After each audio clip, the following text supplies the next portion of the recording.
Bonjour à tous, j'espère que vous allez bien, j'espère que votre week-end se passe bien ou s'est bien passé. Je ne sais pas quand sortira cette vidéo exactement. Alors aujourd'hui je vous propose une guidance temporelle cette fois-ci sur la semaine du 27 novembre au 3 décembre. Ça sera un tirage général, donc ça ne parlera pas à tout le monde, encore une fois. Vous vous adaptez à votre situation et prenez ce qui résonne. Et puis voilà, et puis s'il n'y a rien qui vous parle, c'est qu'il n'y a pas de message pour vous. Donc on va aller voir l'état d'esprit ou état des lieux en début de semaine, le challenge, le défi pour vous pendant la semaine, enfin cette semaine, les forces, les ressources sur lesquelles vous allez pouvoir vous appuyer pour relever ce défi et un conseil des cartes. Voilà, donc c'est parti, je vais aller chercher les cartes. C'est parti!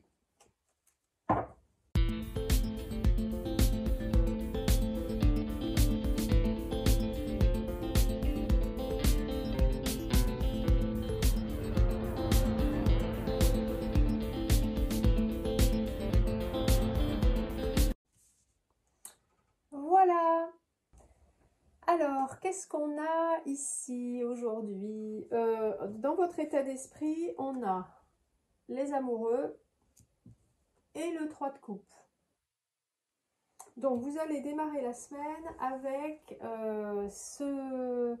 cet état de fait, c'est du relationnel, là, on est dans le relationnel, que ce soit dans le couple ou au sein de la famille ou avec des amis, il y a quelque chose, une disharmonie, il s'est passé quelque chose ou il se passe là, en début de semaine, quelque chose qui fait qu'il y a une communication peut-être un peu rompue et vous pouvez vous sentir mis à l'écart, mis de côté, vous pouvez sentir qu'on vous tourne le dos. Voilà, quelque chose de cet ordre-là. Ou pour d'autres, ça peut vouloir dire qu'il y a un choix de vie à faire dans le domaine relationnel en fait. Voilà, donc en gros c'est ça pour l'état d'esprit, mais moi je vois plus quelque chose qui serait passé et voilà, qui vous a pas trop plu en fait peut-être. Voilà. Après, le challenge. Alors le challenge, on a le 6 de denier et le jugement. Alors là, qu'est-ce que ça nous dit? Le 6 de denier, ça nous parle de générosité, ça nous parle d'échange, de donner, recevoir. Donc là, je pense que votre défi, votre challenge cette semaine, ça va être de savoir si vous donnez assez aux autres ou pas assez. Est-ce que vous recevez suffisamment ou pas assez? Est-ce que c'est équilibré? Est-ce que vos échanges avec les autres sont équilibrés? Et le jugement va nous parler quand même d'être soi-même. Donc, est-ce que vous êtes vraiment vous-même ou justement, comme c'est un challenge, peut-être que vous avez du mal à être vraiment totalement vous-même avec ces personnes. Donc là, voilà, que ce soit amical, le couple, la famille. Est-ce que vous osez vraiment être vous-même ou est-ce que peut-être certaines peurs font que vous n'arrivez pas, que vous mettez un masque et vous n'êtes pas vous-même? Et le jugement nous parle également de pardon. Donc ça, très important, je pense, cette semaine. Il va falloir vous pardonner si vous ne donnez pas assez, par exemple, ou trop, ou pardonner aux autres s'ils ne vous donnent pas assez ou ils vous donnent trop. Bon, ça, donner trop, je pense pas, mais donc voilà, ça va être vraiment vous pardonner à vous-même ou aux autres, ou les deux, et trouver l'équilibre dans les échanges. En fait, ça va être vraiment votre challenge dans les échanges avec les autres. Alors, les ressources sur lesquelles vous allez pouvoir vous appuyer pour dépasser ce challenge, on a le roi de denier et le chariot. Alors là, qu'est-ce que ça nous dit? Le roi de denier, il est déterminé, il est confiant, il a même un grand équilibre. Il sait ce qu'il veut, il sait où il va. Et donc, très bien. Donc, vous êtes en fait, voilà, vous avez ces qualités-là. Donc vous savez très bien ce que vous voulez et où vous allez. Et le chariot, le chariot, pareil, ça nous parle de détermination et de savoir où l'on veut aller, justement, aussi. Donc ça, c'est vraiment, les deux cartes, en fait, se complètent bien. Et donc, vous allez pouvoir passer à l'action. Parce que le chariot, justement, il y va, il passe à l'action. Donc, vous allez pouvoir passer à l'action, vous allez pouvoir appeler certaines personnes, ou les voir, ou mettre les choses au clair, peut-être poser des questions, peut-être vous exprimer sur ce que vous avez pu faire, ou ce que vous avez pu ressentir par rapport à eux. Vous allez pouvoir demander pardon ou aux autres, ou vous pardonner vous-même.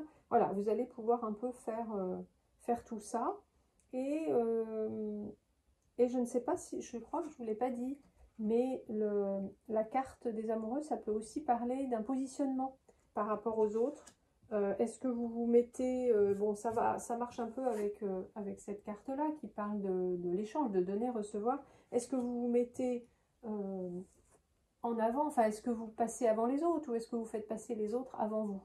Ça aussi, c'est une grande question peut-être qui s'est posée par rapport aux autres là, pour vous. Donc là, vous allez pouvoir en tout cas passer à l'action par rapport à vous-même et par rapport aux autres. Mettre des choses en place. Et voilà, faire ce qu'il y a à faire et à dire. Alors, le conseil des cartes, on a le 9 de coupe et le 8 de coupe. Alors là, le 8 de coupe, les cartes vous disent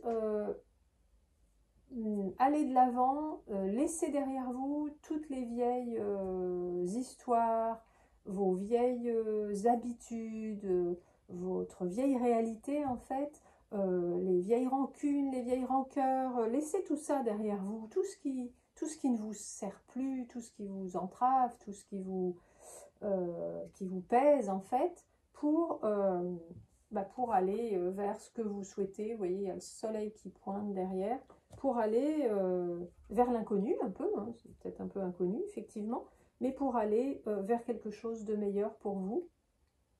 Et on a le 9 de coupe qui lui nous parle des vœux exaucés en fait, donc vous allez pouvoir réaliser ce que vous souhaitez, vous allez vraiment obtenir la satisfaction. Et non, et vraiment c'est vraiment des meilleures cartes du jeu, donc vous allez être très bien, mais il va falloir prendre le risque, on va dire, oser partir un petit peu vers quelque chose d'inconnu, parce que de toute façon quand il y a de la nouveauté c'est toujours un petit peu inconnu, et laisser derrière vous les vieilles histoires et les vieux manteaux et tout ce qui ne sert plus. Voilà, alors après, au niveau des fleurs de bac, on a deux fleurs qui sont ressorties. On a Aspen. Donc Aspen, c'est la fleur de la préscience.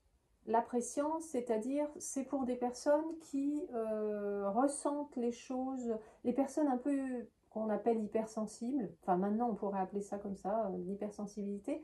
Ce sont des personnes qui ressentent énormément les énergies et ce qui se passe autour, ou l'invisible, qui vont par exemple ressentir quand elles vont quelque part si l'ambiance est lourde ou au contraire festive. Enfin, elles vont vraiment profondément ressentir ça, et donc elles ont facilement des peurs qui ne sont pas des peurs déterminées, enfin des peurs vagues, comme des angoisses, peut-être des angoisses, et des choses un peu... Ce sont des personnes qui peuvent avoir de la prémonition, par exemple. C'est pour ça que ça s'appelle la fleur de la préscience. Donc voilà, c'est une sensibilité à l'extérieur et à tout, ce qui n'est pas forcément visible, et qui fait que, voilà, que ça peut créer des sortes d'anxiété, d'angoisse.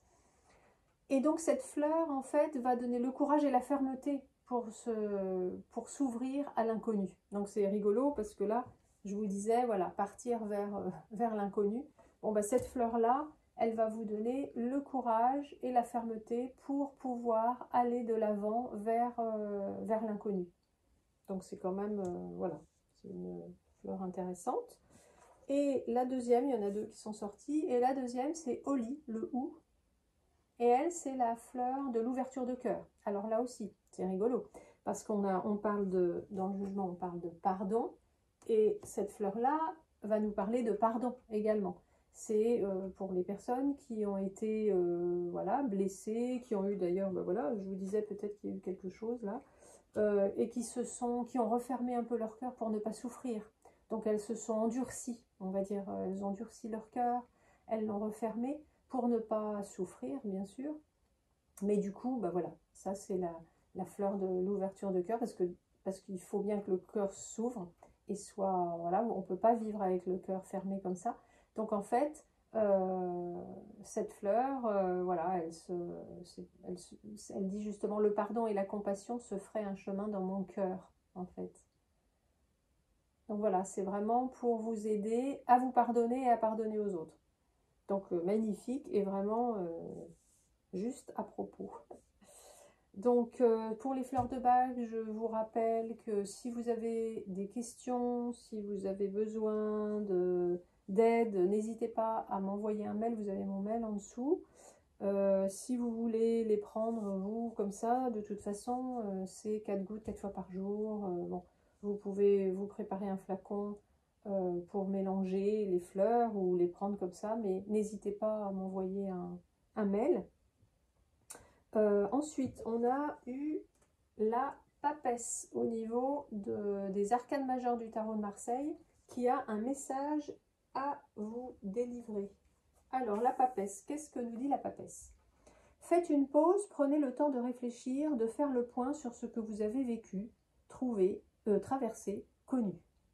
Ouvrez votre cœur à votre intuition et trouvez les réponses que vous cherchez. Car vous voyez plus que vous ne savez, vous savez plus que vous ne pensez. Ralentissez, tendez l'oreille car votre intuition est source de vérité. Alors vous voyez, la papesse, ben, ça me fait vraiment penser à Aspen, ce que je vous disais, les personnes qui ont cette sensibilité, qui ont cette préscience, donc prémonition, enfin préscience, intuition, en fait, ce sont des personnes qui sont très intuitives, et justement la papesse est comme ça. Donc, et elle parle de l'ouverture du cœur également. Ouvrez votre cœur, oui, ouvrez votre cœur à votre intuition. Mais donc, on est bien quand même dans les deux fleurs de bac, là, c'est rigolo. Donc voilà, et elle vous suggère éventuellement de faire une pause un peu pour faire le point. Donc ça peut être, voilà, suggéré par le jugement d'ailleurs, qui du coup doit aller voir un peu en lui. Voilà, donc ça c'est bon. Et du coup, je vais voir s'il y a enfin, quelle huile essentielle pourrait vous aider également durant cette semaine. On va voir. C'est jamais de trop, un petit coup de pouce supplémentaire. Une huile essentielle à utiliser en olfactif, c'est toujours le bienvenu. Allez, une petite huile. Hop. Basilic sain ou vétiver. Bon, ben, on en a deux. Alors, je vais vous dire tout ça. Donc, basilic sain. Le basilic sain.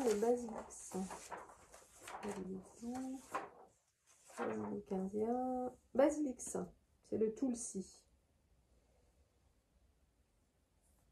Alors, les indications. Reconnaître notre être incomparable. C'est son message. Alors, les indications. Elle dynamise et stimule sans irriter. Alors, c'est drôle parce que les deux, là, sont basilic sain et vétiver. Ce sont toutes les deux des huiles qui agissent sur le chakra racine. Donc, plus les peurs, tout ça. Alors, dynamise et stimule mais sans irriter. Donne de la persévérance, du courage, de la volonté et du dynamisme pour atteindre son but, mais sans opprimer les autres. Contribue à atteindre et à réaliser ses objectifs, permet de découvrir son propre potentiel et sa mission de vie sur cette terre, empêche de fuir les conflits et le changement. Voilà. Et le vétiver, donc pour l'ancrage, je sais que ça c'est pour l'ancrage aussi. Petit vert, enracinement, sécurité. Alors, enracine, ancre, transmet l'énergie des forces telluriques. Aide à reprendre contact avec son corps, dissout les tensions, redonne certitude et sécurité, aide à concrétiser ses objectifs, combat la nervosité, l'instabilité, l'épuisement physique et psychique, l'anorexie, la difficulté à se centrer. Voilà, donc, et comme je vous disais, c'est quand même lié au chakra racine. Donc le chakra racine, ça peut nous parler des peurs. Hein, donc ça peut nous parler des peurs d'Aspen, ces peurs un petit peu non déterminées, vraiment. Voilà, donc pour les huiles essentielles, vous savez, enfin je vous le redis à chaque fois, mais vous mettez 3 gouttes sur vos poignets, frottez, vous respirez profondément 3 fois et vous le faites tant que vous en avez besoin et vous allez voir que ça va vous faire du bien. Voilà, bah écoutez, j'espère que ce tirage peut vous aider. Aimez la vidéo si ça vous a plu. N'hésitez pas à me mettre un commentaire si vous le souhaitez, ça me fera plaisir et puis ça permet d'avoir des retours. Donc en plus si vous testez hein, les fleurs, les huiles, n'hésitez pas à me faire des retours. Et abonnez-vous à la chaîne si le cœur vous en dit. Voilà, et puis je vous souhaite donc une belle et douce semaine. Pardonnez-vous et pardonnez aux autres, n'oubliez pas, c'est important cette semaine. Et je vous dis à très vite. Au revoir.